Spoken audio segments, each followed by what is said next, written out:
দিনের পর দিন, মাসের পর মাস আমার সঙ্গে, আমার মতো আরো আলেম ওলামাদের সঙ্গে এমন এমন নির্মম আচরণ করা হয়েছে।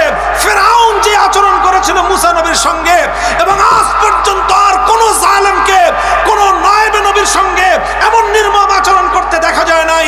শেখ হাসিনা আমার সঙ্গে যে আচরণ করেছে, বিনা বিচারে মানুষের উপর জুলুম করে গিয়েছেন। 2009 সালে 57 জন সেনা কর্মকর্তাদেরকে নির্মমভাবে হত্যা করেছেন। 2013 সালে শাপলা চত্বরে অন্যায়ভাবে একতরফাভাবে নবী প্রেমিক হেফাজতে ইসলামের আলেম ওলামাদেরকে ঘুমন্ত অবস্থায়, তাহাজ্জুদরত অবস্থায় পাখির মতো গুলি করে হত্যা করেছেন। আমার নাম নিয়ে বলেছিল কয়েকজন যে মামুনুল হক আসেন খেলি। আমরা তখন বলেছিলাম যে খেলার একটা সিস্টেম থাকে, খেলার একটা সিস্টেম থাকে, সিস্টেম মতো আসেন, খেলবো, অসুবিধা কি? যখন খেলার ফাইনালের খেলার দিন আসলো, তখন গণভবনে যায় দেখা গেল খেলোয়াড় তো দূরের কথা, কোনো খেলোয়াড়ের জাঙ্গা পায়জামাও নাই। আমরা ওনাদের শত্রুতে পরিণত হলাম। আমার বিরুদ্ধে ব্যক্তিগতভাবে তিনি ক্ষুব্ধ হয়ে উঠলেন। আমার বিরুদ্ধে এমন কোনো ষড়যন্ত্র নাই যেটা তিনি করলেন না। জাতীয় সংসদে দাঁড়িয়ে তিনি আমাকে আঘাত করার চেষ্টা করলেন, ঘায়েল করার চেষ্টা করলেন। একদিন দুদিন নয়, বন্দি করে 3 বছর আমার সকল সঙ্গী সাথী, প্রায় 1200 সাথী সহ 1200 সঙ্গী সহ আমরা কারারুদ্ধ হলাম। 40 দিন পুলিশের রিমান্ডে থেকেছি এক চিল্লা। আমার 1200 সঙ্গী সাথী সব রিলিজ, আমাকে ছাড়ে না। নির্বাচন করলেন, তাও ছাড়ে না। নির্বাচন করে যখন ক্ষমতা পাকাপোক্ত হলো, মনে করলো যে এখন আর কোনো ভয় নাই, তারপরে আমাকে ছাড়লেন। তো মনে করেছিলেন কোনো ভয় নাই। দেশের মানুষও মনে করছিল যেইভাবে সাজায়া বসছে, এটাকে আর নামানো সম্ভব না। মা জানানতুম আন ইয়াখরুজু ওয়া যান্নু আন্নাহুম মানিআতুহুম হুসুনুহুম মিনাল্লাহ ফাআতাহুমুল্লাহু মিন হাইসু লাম ইয়াহতাসিবু। আমরাও মনে করতাম যেইভাবে সাজাইছে, পুলিশ সাজাইছে, র‍্যাব সাজিয়েছে, প্রশাসন সাজানো, সব তার হাতের মুঠোয়। তারপরে আবার প্রতিবেশী এত বিশাল রাষ্ট্র, তারা এই দেশের জনগণের প্রকাশ্য প্রতিপক্ষ হয়ে দাঁড়িয়ে স্পষ্ট ঘোষণা দিল যে কোনো মূল্যে এদেশের সমস্ত মানুষের মতামতের বিপরীতে হলেও সেই হাসিনা সরকারকেই তারা ক্ষমতায় বহাল রাখবে। এই ঘোষণা দেওয়ার পর এবং এই ধরনের কার্যকলাপ পরিচালনা করার পর দেশের প্রায় সব মানুষই এই আশা ছেড়ে দিয়েছিল যে জীবদ্দশায় বুঝি আর কোনোদিন এই সরকারের পতন হবে না। আমরাও মনে করি নাই পতন হবে, তারাও মনে করে নাই। যেইভাবে সাজিয়েছি এই দুর্ভেদ্য দুর্গের মধ্যে কোনো ধরনের আক্রমণ, কোনো ধরনের কোনো আঘাত আসতে পারে, এটা তারা কল্পনাও করে নাই। আমার আল্লাহ বলেন ফাআতাহুমুল্লাহু মিন হাইসু লাম ইয়াহতাসিবু, ফাআতাহুমুল্লাহু মিন হাইসু লাম ইয়াহতাসিবু। আল্লাহ পাকের সুন্নাতুল্লাহ, আমার আল্লাহর নীতি হলো যে কোনো কাফের শাসক যদি ইনসাফের সাথে দেশ চালায়, রাষ্ট্র চালায়, আল্লাহ তাকে ধরেন না। কিন্তু কোন মুসলমানও যদি জুলুমের সঙ্গে, রাষ্ট্রের নাগরিকদের সঙ্গে, দেশের প্রজাদের সাথে, দেশের মানুষ এবং জনগণের সঙ্গে যদি অন্যায় করে, অবিচার করে, বৈষম্য করে, জুলুম করে, আল্লাহ সে মুসলমান হলেও সে জালেমকে আল্লাহ বেশি দিন ক্ষমতায় থাকতে দেন না। এটা আল্লাহর ওয়াদা এবং এটা আল্লাহর নীতি। কিন্তু আমরাও মনে করছিলাম নামবে কোনখান দিয়ে, নামার তো কোনো জায়গাই নেই। আর উনিও মনে করছিলেন আসবে কোনখান দিয়ে, আসার তো কোনো রাস্তাই নাই। 100টার মধ্যে 100টা রাস্তাই তারা বন্ধ করে রেখেছিলেন তাদের কাছ পর্যন্ত যাওয়ার। কিন্তু আল্লাহ বলেন 100টা রাস্তা তুমি বন্ধ করেছো, আমি আল্লাহ 101 নম্বর রাস্তা দিয়ে তোমাকে ধরতে আসলাম। ঠেকাও দেখি। বেশ অনেক দিন আগে থেকেই কোথাও বের হন না, এমনকি প্রধানমন্ত্রীর কার্যালয়েও তিনি যাইতেন না। গণভবনটাকে এমন ভাবে চতুর্দিক থেকে বাহিনী দিয়ে ঘেরাও করছে যাতে কেউ তার ধারে কাছেও যেতে না পারে। আর আমরা যেহেতু থাকি পাশাপাশি মোহাম্মদপুর, একটা আওয়াজ উঠে গেছে যে মোহাম্মদপুর থেকে মামুনুল হকের নেতৃত্বে গণভবনে যে কোনো সময় আক্রমণ হতে পারে। আমিও কিন্তু এটা ভাবি নাই, কিন্তু তাদের মনের মধ্যে, চোরের মনে, আমি জানি না কেন আমাকে তারা এইভাবে ভয় পাইলো যে আমি নাকি গণভবনে যেতে পারি। তো পরে যখন আল্লাহ পাক রব্বুল আলামিন আসলেন, আল্লাহর আযাব যখন আসলো, 100 রাস্তা বন্ধ করছে, আমার আল্লাহ 101 নম্বর রাস্তা দিয়ে পাকড়াও করতে চলে আসছেন। এটা মনে রাখবেন। আল্লাহ বলতেছেন ফাতাহুমুল্লাহু মিন হাইসু লাম ইয়াহতাসিবু। তুমি যদি কেউ চিন্তা করে থাকো যে আল্লাহর পাকড়াওকে তুমি এড়ায় যাবা, আল্লাহর আযাব আসার রাস্তা তুমি বন্ধ করে রাখবা, বোকার স্বর্গে বসবাস করো। আল্লাহ যে কোনখান দিয়ে, কোন পেছে, কোথায় দিয়ে যে তোমাকে আঘাত করবেন, তোমার সমস্ত কলা কৌশল, তোমার বাপদাদার সমস্ত কৌশল, তোমার বন্ধুদের সমস্ত কৌশল, তোমার জ্ঞাতি গোষ্ঠীর সমস্ত কৌশল, তোমার দেবর ভাসুরদের সমস্ত কৌশল, এই সব ব্যর্থ হয়ে যাবে, কোনোটাই কাজে লাগবে না। উপায় কি? উপায় হলো যেই কারণে আল্লাহর আযাব আসে সেই কারণ দূর করো, আল্লাহর আযাবকে প্রতিহত করার কোনো চেষ্টা করো না। মুহতারাম হাজিরিন, এটা শিক্ষণীয় দৃষ্টান্ত, শিক্ষণীয় দৃষ্টান্ত। সমস্ত আয়োজন সম্পন্ন ছিল। এরপরে আমরা কি দেখলাম? এরপরে দেখলাম যে চতুর্দিক থেকে আল্লাহ পাক রব্বুল আলামিন এমন ভাবে পঙ্গপালের মতো আবাবিল পাঠায় দিলেন। ছোট ছোট মানুষ, ছাত্র, এরা ছাত্র, এরা ছোট। কেউ স্কুলে পড়ে, কেউ মাদ্রাসায় পড়ে, কেউ ইবতেদায়ী মাদ্রাসায়, কেউ প্রাইমারি স্কুলে, কেউ হাই স্কুলে পড়ে, কেউ মাদ্রাসায় পড়ে, কেউ কলেজে পড়ে, কেউ আলিয়া মাদ্রাসায় পড়ে, কেউ ভার্সিটিতে পড়ে, কেউ কওমি মাদ্রাসায় পড়ে। এইভাবে ছাত্র জনতা যখন নামলো, ছাত্র জনতাকে রোধ করার জন্য, তাদেরকে প্রতিহত করার জন্য তারা কি করলেন? তারা হেলমেট বাহিনীকে হাতে পিস্তল দিয়ে নামায় দিলেন। এইভাবে নির্মম ভাবে গুলি করে করে এক একটা সন্তানকে হত্যা করলো। মানুষ প্রত্যক্ষ করলো। যেই টাকা দিয়ে জনগণ রাষ্ট্রের নিরাপত্তা রক্ষা করার জন্য তার ট্যাক্স দিছে, কর দিছে, সেটা দিয়ে হেলিকপ্টার কিনছে। যে হেলিকপ্টার দিয়ে কি করবে? কোথাও আগুন লাগলে সেখানে পানি দিয়ে আগুন নেভাবে। হেলিকপ্টার দিয়ে কি করবে? কোথাও মানুষ আটকা পড়লে দুর্যোগগ্রস্ত সেই মানুষকে সেখান থেকে উদ্ধার করবে। হেলিকপ্টার দিয়ে কি করবে? দেশের মানুষের উপর বাহিরে থেকে কোনো আক্রমণ আসলে সেই আক্রমণ প্রতিহত করা হবে। আর সেই হেলিকপ্টার দিয়ে ঢাকার রাস্তায় রাস্তায়, পাড়ায় পাড়ায়, মহল্লায় মহল্লায় টহল দিয়ে হেলিকপ্টার থেকে গুলি করে ঘরের মধ্যে বাবার কোলে আশ্রয় গ্রহণকারী 3 বছরের শিশুকে হত্যা করা হলো। ঘরের বারান্দায় দাঁড়িয়ে থাকা আমার বোন হত্যাকাণ্ডের শিকার হলো। ঘরের ছাদে, বাড়ির ছাদে পায়চারিরত ছেলে মেয়ে, নারী পুরুষ নির্বিশেষে তারা হত্যা হলো, নিহত হলো।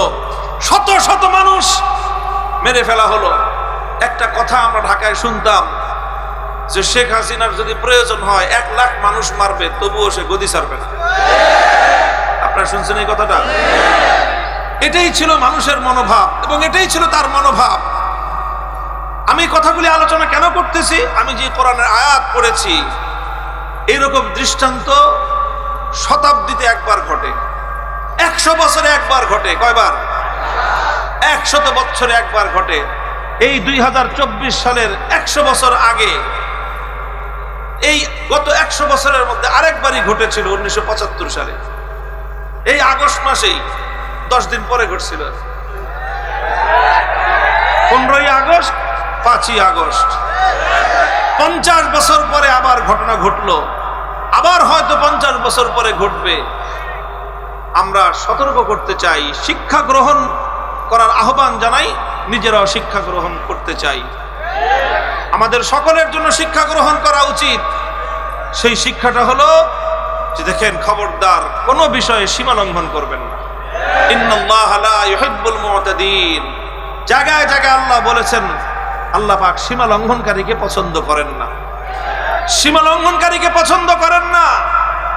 আর আল্লাহর কোরআন এবং নবীর হাদিস আরেকটা কথা বলেছে। আল্লাহর নবী বলেছেন, ইত্তাকি দাওয়াতাল মাজলুম ফাইন্নাহু লাইসা বাইনাহু ওয়া বাইনাল্লাহি হিজাব। ইত্তাকি দাওয়াতাল মাজলুম ফাইন্নাহু লাইসা বাইনাহু ওয়া বাইনাল্লাহি হিজাব।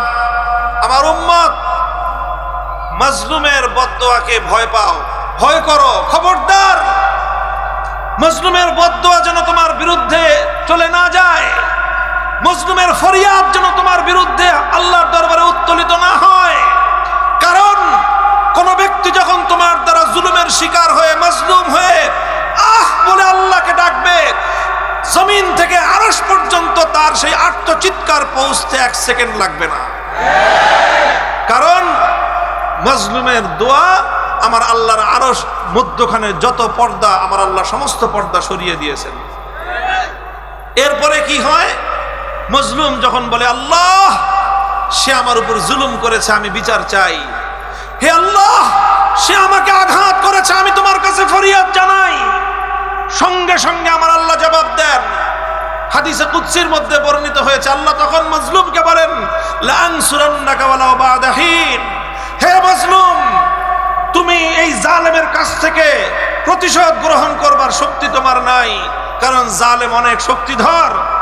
এই জন্য তুমি আমার কাছে বিচার দিয়েছ, আমি আল্লাহ তোমার সঙ্গে ওয়াদা করতেছি, অবশ্যই অবশ্যই অবশ্যই। কয়বার? 3 বার বলেছেন আল্লাহ অবশ্যই। লা আনসুরান্নাকা, লামে তাকিদ, নুনে তাকিদ, সাকিলা তাকিদ। 3 বার আল্লাহ বলেছেন অবশ্যই অবশ্যই অবশ্যই আমি তোমাকে সাহায্য করব। মাজলুম, আমি তোমাকে সাহায্য করব, অবশ্যই অবশ্যই অবশ্যই আমি তোমাকে সাহায্য করব। তবে ওয়ালাউ বা'দা হিন, একটু দেরি হইতে পারে। কি হইতে পারে? একটু দেরি হইতে পারে। এই জন্য আল্লাহর কথা আছে, আল্লাহর ব্যাপারে নীতি আছে। আল্লাহ ছাড় দেন কিন্তু ছেড়ে দেন। অনেক মানুষ আল্লাহর ছাড় পেয়ে তারা মনে করে যে এটা আমার কেরামতি। ফেরাউন সম্পর্কে তাফসীরের কিতাবগুলোর মধ্যে লেখে, ফেরাউনের নাকি 40 দিন পর্যন্ত টয়লেটে যাওয়া লাগতো না। বুঝেন নাই? পেশাব পায়খানা করা লাগতো না। কতদিন? আছে আমাদের দেশে এমন কোন বাপের বেটা?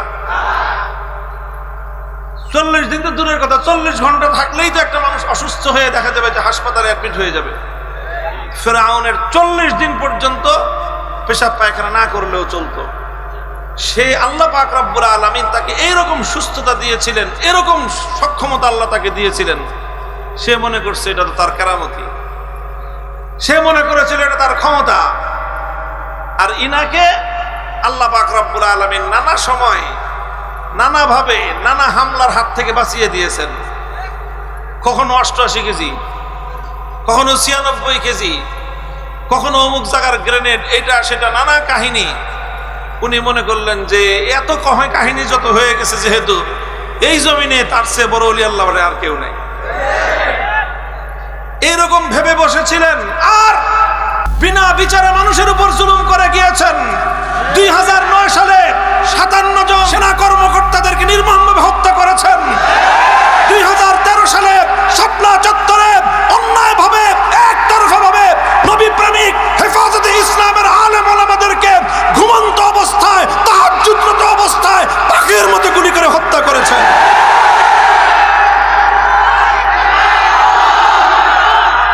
চিন্তা করতে পারেন, চিন্তা করতে পারেন বৈষম্যটা কোথায়? হে দেশবাসী, দেশের কর্ণধার, রাজনৈতিক নেতৃবর্গ, দেশের প্রশাসন, রাষ্ট্রযন্ত্রে যারা আছেন, খুব ভালো করে শুনে রাখেন। দেখেন 2013 সাল যাদের মনে আছে, একটু অতীতের সেই আজ থেকে 11-12 বছর আগের স্মৃতির পাতাটা একটু উল্টান। প্রথমে চলেন শাহবাগের মোড়ে যাই।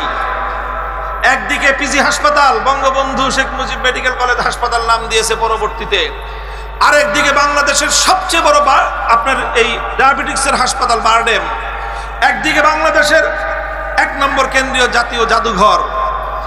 এই রকম 3টা গুরুত্বপূর্ণ জায়গার ঢাকার মধ্যে গুরুত্বপূর্ণ একটা মোড়, সেই জায়গায় দিনের পর দিন না, মাসের পর মাস, রাত দিন 24 ঘন্টা পর্যন্ত নর্তকীরা নাচলো, গাইলো, অশ্লীলতার প্রদর্শন করলো। সেখান থেকে আমার নবী মুহাম্মদ আরবি সাল্লাল্লাহু আলাইহি ওয়াসাল্লামের ইজ্জত নিয়ে ছিনিমিনি খেললো। এগুলো করে তারা কি পেল? তারা পেল রাষ্ট্রের পক্ষ থেকে পুরস্কার। আমার নবীকে অকথ্য ভাষায় গালিগালাজ করলো ব্লগার রাজীব হায়দার, তাকে তিনি ঘোষণা দিলেন 2য় প্রজন্মের প্রথম মুক্তিযোদ্ধা। নবীজিকে গালি দিয়ে প্রধানমন্ত্রীর চেয়ার থেকে সে পেল প্রথম মুক্তিযোদ্ধার স্বীকৃতি। তারপরে তাদেরকে 2 বেলা করে বিরিয়ানি সাপ্লাই দেওয়া হলো। এইভাবে মাসের পর মাস ঢাকার শহরের প্রাণ কেন্দ্রটাকে অচল করে রাখলো। কেন? তারা সুযোগ পেল, কারণ তারা ইসলাম বিরোধী ছিল। কেন তারা সুযোগ পেল? কারণ তারা আল্লাহর নবীর বিরুদ্ধে বিষোদ্গার করত। এই জন্য তাদেরকে এইভাবে বিরিয়ানি খাওয়ায়, টাকা পয়সা দিয়ে, সব ধরনের ফ্যাসিলিটিস দিয়ে, নিরাপত্তা দিয়ে তাদেরকে অন্যায় অশ্লীলতার আখড়া এখানে চালিয়ে যাওয়ার সুযোগ দেওয়া হলো। আর আমরা আল্লাহর পয়গম্বরের ইজ্জতের হেফাজতের দাবি নিয়ে শুধুমাত্র একটি দিন নয়, বিকাল থেকে 12 ঘন্টার সময় আমাদেরকে দেওয়া হয়নি। পরের দিন ফজর পর্যন্ত আমাদেরকে অবকাশ দেওয়া হয়নি। আমরা শাপলা চত্বরে অবস্থান করলাম। ওই ঘুমন্ত অবস্থায় সারা দেশ থেকে সারাদিন ক্লান্ত অবস্থায় কেউ টঙ্গী থেকে 10-12 কিলোমিটার হেঁটে এসেছে, কেউ গাবতলী থেকে হেঁটে 12 কিলোমিটার 15 কিলোমিটার পায়ে হেঁটে এসে ক্লান্ত শ্রান্ত অবস্থায় নবী প্রেমিকরা রাস্তার উপর শুয়েছিল, কেউ ঘুমন্ত অবস্থায়, কেউ আধা ঘুমা অবস্থায়। ওই অবস্থায় সমস্ত আলো নিভিয়ে ভুতুরে পরিবেশ তৈরি করে সেখানে একটি যুদ্ধ পরিস্থিতি তৈরি করে তাদেরকে একতরফা ভাবে হত্যা করা হলো নির্বিচারে। এরপরে হত্যা করা হলো 2014 সালে বাংলাদেশের বিভিন্ন জায়গায় একতরফা নির্বাচন করতে গিয়ে। 2021 সাল বাংলাদেশের স্বাধীনতার সুবর্ণ জয়ন্তী, আমরা বললাম পালন করেন, অসুবিধা নাই, স্বাধীনতা আল্লাহ পাকের নেয়ামত, পূর্ণাঙ্গ না হোক, আমরা পতাকার স্বাধীনতা, মানচিত্রের স্বাধীনতাটুকু তো পেয়েছি, যদিও এটার এই স্বাধীনতাও আমাদের প্রতিবেশীদের কারণে আমরা সুফল ভোগ করতে পারি না, তবুও স্বাধীনতা পালন করবেন, আমরাও করব, ভালো কথা। তবে এই স্বাধীনতার উদযাপন করবার জন্য গুজরাটের কসাই হাজার হাজার মুসলমানদের রক্তে রাঙা সেই খুনি নরেন্দ্র মোদীকে আমরা এই স্বাধীনতা উদযাপনের বিজয় মঞ্চে দেখতে চাই না। এর দ্বারা স্বাধীনতার অনুষ্ঠান মহিমান্বিত হবে না, কলঙ্কিত হবে। শুধু এতটুকু কেন বললাম? এতটুকু কথা কেন বললাম? এই কথা বলার অপরাধে আর ওই যে ভাস্কর্যের বিষয়ে সতর্ক করেছিলাম যে এইভাবে ভাস্কর্য বানায়েন না, ক্ষমতা কারো চিরস্থায়ী না। কোনো একদিন আপনার ক্ষমতা চলে গেলে তখন আপনিও যাবেন, সাথে আপনার ভাস্কর্য তো যাবেই, সাথে আপনার মৃত পিতা তার মান সম্মান যাও ছিল ওটুকু ধুলোই না, শুধুমাত্র বাঙালিদের পেশাবের সাথে ভেসে যেতে পারে। এই কথা কেন বললাম? ক্ষুব্ধ হলেন, জুলুম করলেন, আর আমাদের 25 জন সন্তান এবং ভাইকে নির্বিচারে গুলি করে হত্যা করলেন। আসলো 2024 সাল, জুলাই মাসের 36 তারিখ পর্যন্ত। কত তারিখ? 36 তারিখ কেমনে? জুলাই মাস হলে আসলে 31 মাস, কিন্তু এদেশের ছাত্র জনতা তারা বলছে জুলাই বিপ্লব। এই জুলাই মাস যাইতে দিব না, যেই বিপ্লব শুরু হয়েছে। জুলাই মাস শেষ হয় তারা আজকে জুলাই মাসের 32 তারিখ, তারপরে বলে 33, তারপরে বলে 34, তারপরে বলে 35, তারপরে ঘোষণা দিল যে ফাইনাল খেলা 36 তারিখ। খেলার ঘোষণা আসলো, আমরা দেখলাম যে একতরফা খেলা হয়। কত মানুষ আগে খেলা খেলবো, আসো খেলি ঘোষণা দিছে, আমার নাম নিয়ে বলেছিল কয়েকজন যে মামুনুল হক আসেন খেলি। আমরা তখন বলেছিলাম যে খেলার একটা সিস্টেম থাকে, খেলার একটা সিস্টেম থাকে, সিস্টেম মতো আসেন খেলবো, অসুবিধা কি? যখন খেলার ফাইনালের খেলার দিন আসলো তখন গণভবনে যা দেখা গেল খেলোয়াড় তো দূরের কথা, কোনো খেলোয়াড়ের জাঙ্গা পায়জামাও নাই। মুহতারাম হাজিরিন, কথাগুলো এজন্য বলতেছি, শুধু কটাক্ষ করার জন্য নয়, শিক্ষা গ্রহণ করার জন্য।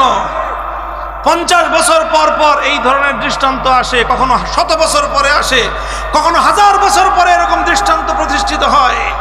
দৃষ্টান্তটা হলো এই, ওয়াসাকানতুম ফি মাসাকিনিল্লাযিনা যালামু আনফুসাহুম ওয়া তাবায়্যানা লাকুম কাইফা ফাআলনা বিহিম ওয়া দারাবনা লাকুমুল আমসাল।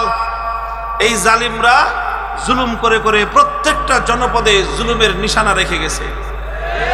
ঘরে ঘরে আজ সন্তান হারা মায়েরা হাজারি, কম করে হলেও 1000 বাংলার সন্তানকে হত্যা করা হয়েছে এই 1 মাসের মধ্যে। 1000 নিরপরাধ মানুষকে গুলি করে হত্যা করা পৃথিবীর ইতিহাসে বিরল ঘটনা। হত্যা করলো ঘরে ঘরে, আর সেই জুলুমের চিহ্ন বিদ্যমান। 1000 তো শুধু নিহত হয়েছে, চক্ষু হারিয়েছে কত শত মানুষ। চক্ষু ইনস্টিটিউটে গেলে চোখের পানি আপনারা কোনো পাষাণ মানুষও ধরে রাখতে পারবে না। তাগড়া তাগড়া যুবক, তাদেরকে কাছ থেকে এই বুলেট ছুড়ে গুলি, চক্ষু লক্ষ্য করে গুলি করা হয়েছে। এত চোখের উপর গুলি লাগে এমন নজির এবং এত বেশি ঘটনা পৃথিবীর ইতিহাসে পাওয়া যাবে না। ঘটনা থেকে প্রতীয়মান হয় যে লক্ষ্য করে চোখের উপর গুলি মারা হয়েছে। এই কারণে বিপুল পরিমাণ সম্ভাবনাময় চোখ অন্ধ হয়ে গিয়েছে, স্বপ্নগুলো ধূলিসাৎ হয়ে গেছে, অসংখ্য সন্তান পঙ্গুত্ব বরণ করেছে, পা কেটেছে, হাত কেটেছে। হাজার হাজার মানুষের শরীরের মধ্যে সারা জীবন এই জুলুম, এই অন্যায় এবং অবিচারের চিহ্ন বাংলাদেশের প্রতিটি অঞ্চলে ছড়িয়ে ছিটিয়ে আছে। গুমের শিকার হয়েছে কত মানুষ আল্লাহই ভালো জানেন। কত মা আজও পর্যন্ত তার সন্তানের আশায় রাতের বেলায় প্রহর গুনতে থাকে যে কখনো তার খোকা এসে দরজায় কড়া নেড়ে বলবে, মা আমি এসেছি। এই অপেক্ষায় অনেক মা এখনো তার সন্তানের জন্য প্রহর গুনতে থাকে। সবাই সান্ত্বনা দেয় যে মা তোমার ছেলে আর আসবে না, সবার মন মেনে গেছে, মায়ের মন তো এখনো মানে না। এই মা যখন আহ করে উঠে গভীর রজনীতে, মা যখন তার সন্তানের অপেক্ষায়, গুম হওয়া সন্তানের অপেক্ষায়, যখন কলিজার ভিতর থেকে আর্তচিৎকার বেরিয়ে আসে, তোমার কেমনে পতন ঘটলো বুঝো না? কেমনে পতন ঘটে বুঝো না? ওই একটা মায়ের একটা আর্তচিৎকার তোমার মতো হাজার ফেরাউন ধ্বংস হওয়ার জন্য যথেষ্ট। ইত্তাকি দাওয়াতাল মাজলুম। হে আমার মুসলমান ভাইয়েরা, হে আমার স্বজাতি, আমি আপনাদেরকে সতর্ক করতে চাই, উসিকুম ওয়া নাফসি বিতাকওয়াল্লাহি তাআলা। আমি আপনাদেরকে এবং আমাকে, আমার স্বজাতি, আমাদের সকলকে এই বিষয়ে সতর্ক করতে চাই। খবরদার, খবরদার করবেন না, জুলুম করবেন না। কখনো যদি কারো সঙ্গে সংঘাত, বিতর্ক, বিবাদ হয়ে যায়, চেষ্টা করবেন বিবাদ শান্তিপূর্ণ উপায়ে মিটিয়ে ফেলবার। যদি নাই মিটে, সংঘাত যদি অনিবার্য হয়ে দাঁড়ায়, প্রয়োজনে মজলুম হবেন, জালেম হবেন না। প্রয়োজনে মজলুম হবেন, জালেম হবেন না। মজলুম হয়ে যদি আপনি ক্ষতিগ্রস্ত হন, বিনিময় আল্লাহ দিবেন। জালিম হয়ে আপনি যদি আরেকজনের ক্ষতি করেন, প্রতিশোধ আমার আল্লাহ নিবেন। আর আল্লাহর প্রতিশোধ সহ্য করার ক্ষমতা পৃথিবীর কোনো মাখলুকের নাই। মুহতারাম হাজিরিন, আল্লাহ সে কথাই বলছেন, ওয়াকাদ মাকারু মাকরাহুম ওয়া ইনদাল্লাহি মাকরুহুম ওয়া ইন কানা মাকরুহুম লিতাজুলা মিনহুল জিবাল। আল্লাহর শপথ করে বলতেছি আমি, কোরআনের এই আয়াত আমি যখন আমার কারাগারে রুদ্ধ থাকা অবস্থায়, বিশেষ করে রাতের অন্ধকারে যখন তেলাওয়াত করতাম, আমার কলিজা কেঁপে উঠত। এরপরে এই কলিজাটা এত প্রশান্ত হতো। আমার আল্লাহ বলছেন যে তারা ষড়যন্ত্র করে, আর আল্লাহ সেই ষড়যন্ত্রের প্রতি উত্তর দেওয়ার জন্য আল্লাহ প্রস্তুতি নেন। যদিও তাদের ষড়যন্ত্র এমন হয়, ওয়া ইন কানা মাকরুহুম লিতাজুলা মিনহুল জিবাল, পাহাড়কে তারা আপন জায়গা থেকে হটিয়ে দেওয়ার মতো কুটিল ষড়যন্ত্র হোক না কেন, সকল ষড়যন্ত্র নস্যাৎ করার জন্য মালিক একজন আছেন, নাম কি? আল্লাহ তাদের সকল ষড়যন্ত্র নস্যাৎ করেছেন কি করেন নাই? দিনের পর দিন, মাসের পর মাস আমার সঙ্গে, আমার মতো আরো আলেম ওলামাদের সঙ্গে এমন এমন নির্মম আচরণ করা হয়েছে, ফিরআউন যে আচরণ করেছিল মুসা নবীর সঙ্গে, এবং আজ পর্যন্ত আর কোন জালেমকে কোন নায়েবে নবীর সঙ্গে এমন নির্মম আচরণ করতে দেখা যায় নাই শেখ হাসিনা আমার সঙ্গে যে আচরণ করেছে।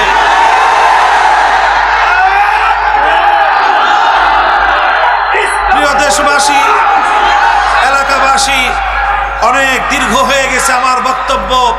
আমি এত লম্বা কথা বলার ইচ্ছা করেছিলাম না। আমি আমার আলোচনা শেষ করব এক শিক্ষার উপর, এক কথার উপর। জুলুম আমরা করব না, কাউকে জুলুম করতেও দেব না। জুলুম আমরা করব না, কাউকে জুলুম করতে। যেখানেই জুলুম দেখবেন, জালেমরা যেখানে আখড়া গাড়বে, মজলুমরা ঐক্যবদ্ধ হয়ে সমস্ত জালিমের ভিত কাঁপিয়ে তুলতে হবে। প্রস্তুত থাকবেন তো ইনশাআল্লাহ? সমস্ত জুলুমের উৎখাত করে, সমস্ত জুলুমের উৎখাত করে ইনসাফপূর্ণ ন্যায় নীতি ভিত্তিতে একটি সমাজ গড়তে হবে। ইনসাফপূর্ণ বৈষম্যহীন ন্যায় নীতির সমাজ গড়তে হলে মানব রচিত কোনো তন্ত্রমন্ত্র দিয়ে এই পূর্ণাঙ্গ ইনসাফপূর্ণ সমাজ বাস্তবায়ন সম্ভব নয়।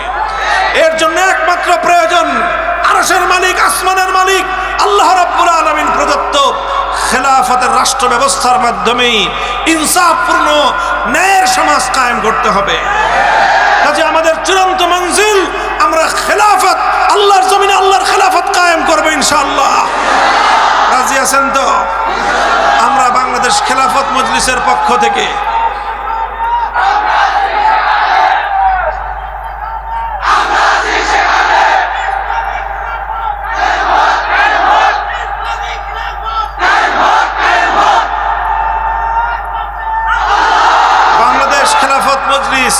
যুবকদের জন্য খেলাফত যুব মজলিস, ছাত্রদের জন্য ছাত্র মজলিস। আমাদের তিনটি শিক্ষা প্রতিষ্ঠান রয়েছে। কি প্রতিষ্ঠান? শিক্ষা প্রতিষ্ঠান। এই সকল শিক্ষা প্রতিষ্ঠানগুলোর মাধ্যমে দেশ গঠনের সৈনিক তৈরি করা হবে ইনশাআল্লাহ। আমি আপনাদেরকে আহ্বান জানাই, আপনারা এতে সামিল হয়ে আমাদের হাতকে শক্তিশালী করবেন। এইভাবে ধাপে ধাপে ইনশাআল্লাহ আমরা আল্লাহর দ্বীনকে বিজয়ী করার মাধ্যমে চূড়ান্ত মঞ্জিল পর্যন্ত পৌঁছব। আমি আমার আলোচনা শেষ করতেছি। আপনাদের এলাকার আমার অত্যন্ত মহাব্বতের মানুষ হযরত মাওলানা কোরবান আলী কাসেমি হাফিজাহুল্লাহ তাআলা, মূলত তার মহাব্বত এবং ভালোবাসার সূত্রে আজকে আপনাদের এখানে আগমন আমার। উনি আমার কারাগারের একান্ত সহযোগী ছিলেন। দীর্ঘ প্রায় 1 বছর পর্যন্ত তিনি কারারুদ্ধ ছিলেন। ওনার জন্য আমি আপনাদের কাছে দোয়া চাই। ওলামায়ে কেরামের জন্য আপনারা দোয়া করবেন, আলেমদের সাথে থাকবেন। আল্লাহ আপনাদের সকলকে কবুল করুন। ওয়া আখিরু দাওয়ানা আলহামদুলিল্লাহি রাব্বিল আলামিন।